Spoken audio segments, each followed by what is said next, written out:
I want to give credit right now to Mary Margaret Olohan, who also wrote a book, by the way, Detrans. I believe we had her on the show to partly talk about this, True Stories of Escaping the Gender Ideology Cult.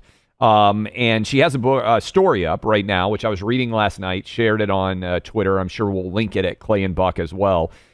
Minnesota Catholic school leader warned Tim Walz of critical school safety threats in the wake of the Nashville school shooting. He did nothing. Mary Margaret, appreciate you coming on with us. Obviously, we've been talking a great deal about what happened in Minneapolis and now the tragic connection to what happened in the Covenant school shooting in Nashville. What does your reporting tell you about what Governor Tim Walz did in the wake of the Nashville shooting? Hey, guys, it's great to be here. I'm actually outside the White House right now before I go in for the press briefing in a few minutes. But, I wanted to talk about this report we did because we found that these leaders of Catholic and independent schools out in Minnesota, they sent a letter to Tim Walz 1 week after the Covenant Christian School shooting, where a trans-identifying shooter killed kids at Covenant Christian School in Nashville. 1 week after that, they sent a letter to Tim Walz saying, look, we have a very serious security concern here. We have seen a number of shootings targeting kids, especially kids of faith, and we need to up our security for non-public schools. So private, Catholic, Christian, Muslim, Jewish, you name it. And they expressed these concerns to Tim Walz and asked for his help. They had meetings with him. They talked about it. He supposedly expressed a desire to protect these types of kids too. But ultimately, nothing was done. And I confirmed that when I talked to some of these leaders yesterday, the ones that sent the letter. They told me that ultimately nothing was done. And now yesterday we see that another trans-identifying shooter targeted kids at a Catholic school because they were Catholic. And so here we are again. And, this is something that I'm definitely interested in asking about in the briefing shortly because we have multiple shootings involving a trans-identifying shooter targeting Christian kids.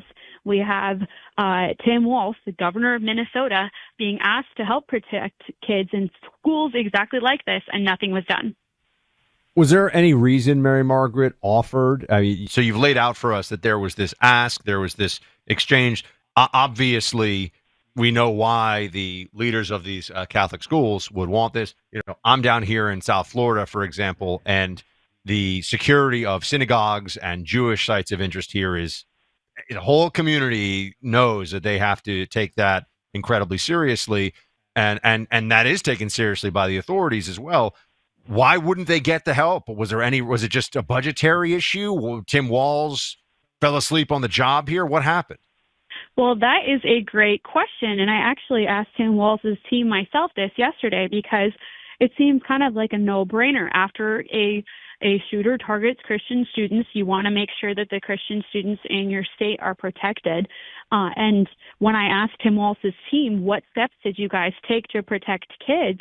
They gave me an evasive answer and didn't even address that actual question.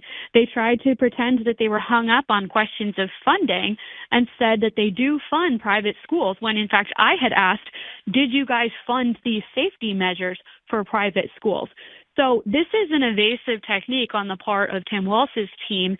And what I can tell you, and this is even crazier, is in the same year that Tim Walz was being asked to protect these Catholic and Christian schools, and he didn't do it, he did provide more protections for trans-identifying people in the state, and he signed legislation establishing Minnesota as a, quote, trans refuge and promised to protect those seeking gender-affirming care, which we know is actually just a euphemism for transgender surgeries, hormones, and puberty blockers. So while he wasn't helping, he was actually pushing this trans agenda, which we now know has hurt so many young people. We talked about this when I came out and talked about my book last summer. It's hurting so many young people. It's pushing them down this path that's an ideological one. And we even have like Trump's FTC investigating these doctors and therapists who are pushing this on kids because it's all a lie. So this is just a massive scandal of like massive levels. And, we're seeing more and more Democrats shying away from the issue as they realize that it's being unmasked. But in this case, Tim Walz was a huge proponent of this ideology, and I think you should have to answer for that. I was talking about this with Buck off air, Mary Margaret. Yesterday, we went hard, frankly, at the idea that we're giving all these kids these drugs. And now we've had the shooting in Nashville. We've had the shooting in Minneapolis. All of the evidence continues to come out that this is very much toxic empathy, that parents are being taken advantage of. I saw very little pushback. Now, we'll play some of the cuts of people trying to make that argument, but I'm talking about on social media. You wrote this book about it. I'm sure you got attacked then, but it feels like reasonable moms and dads, grandmas and grandpas are starting to have their minds opened up here, that they've been taken advantage of in terms of trying to treat this as if it is a real medical condition. What would you tell moms and dads out there listening all over the country to us right now if their 12-year-old or their 13-year-old comes to them and says, hey, I'm a different sex? What does the data show, and what is the appropriate, in your mind, way to handle this if you're a parent? I know it's a big and a difficult question, but I think a lot of parents are thinking about it in the wake of this shooting, and as we've continued to see so many more people coming out and trying to detrans after having these surgeries. Yeah, it absolutely is probably one of the scariest questions that a parent can face in this day and age, not only because of the magnanimity of what we're dealing with coming up against the gender ideology, cults, the institution, this massive group of people that are pushing this, but also because a lot of these parents, if they take their kids to the doctor, are going to be told that their kid is transgender. They'll be asked, would you rather have a dead daughter or a living son, or vice versa? And this is a question posed to parents pretty much across the board. Every detransitioner that I've spoke with has told me their parents were given this ultimatum. We don't know this for sure yet, but it's possible that this trans-identifying shooter that killed kids at Annunciation Church yesterday, it's possible that his mother faced the same question and conundrum, and they don't know what to do about it. And so my advice would be, do your research. When your child comes to you and says, hey, mom, if your little girl comes to you and says, hey, mom, I'm a boy, don't fall prey to the anxieties. Don't trust a medical institution. Do some basic research and realize you're not alone. There's many, many other kids that have come up against this ideology due to social media, activist teachers, activist therapists, and doctors. Find community. Get your kid out of the school that your child is at, because odds are it's the school and the teachers that are pushing this on them. Take their phone away from them. That is the biggest danger that kids these days are facing. Take their phone away from them. No laptops upstairs. These are some of the biggest dangers that our kids are facing these days. And a lot of parents think that it's just mean or, makes their child feel stupid to not have that technology. Your child will benefit enormously from not having access to transgender ideology online. I promise you. So there's so many steps that can be taken. There's so many organizations that can help. Parents Defending Education is one organization that is really vociferous on this issue.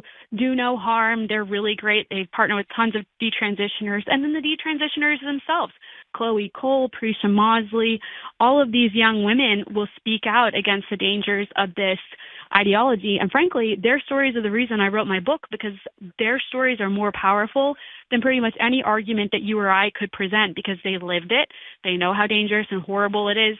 They suffered through it, and now they live to tell the tale, thank God. So I consider their stories to be some of the most powerful, and I would definitely refer parents and any young person that's questioning their gender to go and listen to these stories and understand the gravity of what they're talking about. Talking to Mary Margaret Olohan, Daily Wire's White House correspondent. And Mary Margaret, in your research on this issue, as we just mentioned, you've written a book on this and you've been following this very closely. We had a caller yesterday who raised a very good point. Clay and I have talked about it before, but the caller gave us an important reminder of it. What is when I'm sure you've come up against this, and if you look at these clinics and the doctors that are doing these things, if the plumbing does not determine the gender, so to speak, what is the justification for these surgeries that imperfectly, to put it mildly, change the plumbing?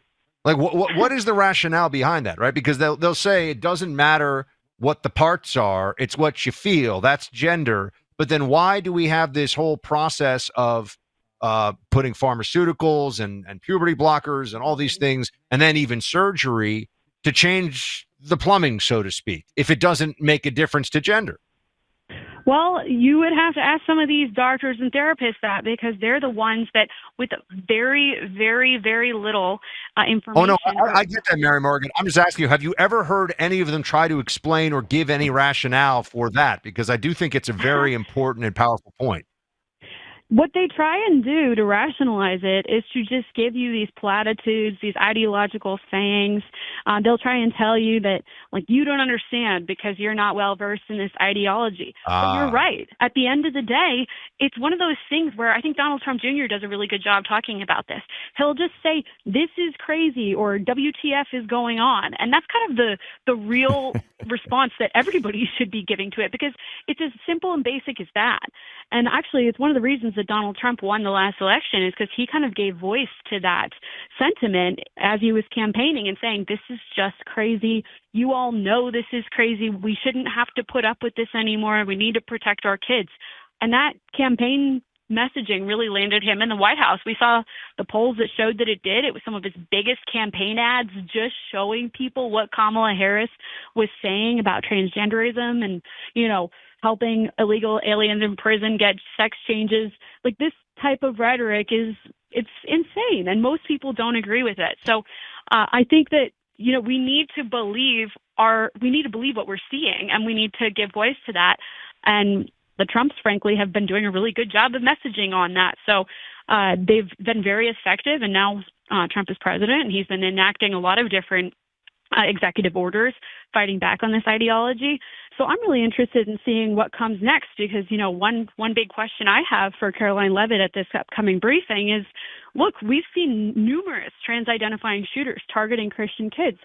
Is the FBI going to start investigating this sphere of trans-identifying shooters targeting Christian kids? Is there going to be a trans terrorism category? What are we going to see in this area? Because it's time to stop pretending like this isn't a pattern. And frankly, during the Biden administration, when the Covenant Christian shooter targeted kids in Nashville, what we saw there was the FBI hiding the manifesto. They wouldn't release it. They didn't want to tell everyone that this shooter was trans and hated Jews and hated Christians and was a deeply troubled, mentally ill figure. And we had to actually rely on media outlets like Daily Wire to show people what was actually going on. So I'm hoping for more transparency here, for heavier investigations and more. We appreciate that you have been on this story and others like the Covenant school shooting story. And I just would remind everybody, all of the rationales for they can't share the Covenant shooting manifesto were either just guesses or lies, depending on who you're talking about, because there was no reason they couldn't have shared that manifesto. It was pure suppression, pure politics. Mary Margaret Olohan of the Daily Wire. I know you got to go run in and do a whole West Wing briefing thing here. So good luck to you on that. And please come back and talk to us again soon. Thanks so much for having me, guys. Anytime.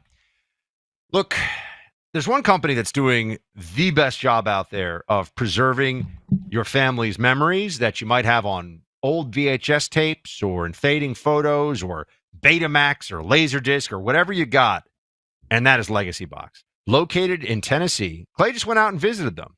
Loves that Tennessee stuff. Legacy Box has a team of 200-plus technicians ready to hand transfer your family's memories onto digital files. So look, if you got those old videotapes, a lot of you have done this, by the way, and congratulations. Now you can send them around to friends and family. You can text them. You can put them online.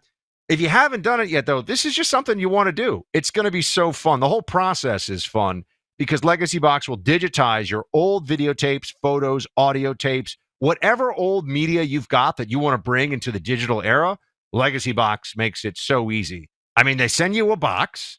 You fill it with the stuff that you want to get turned into digital files that'll last forever and you can share easily. And then you send in the box.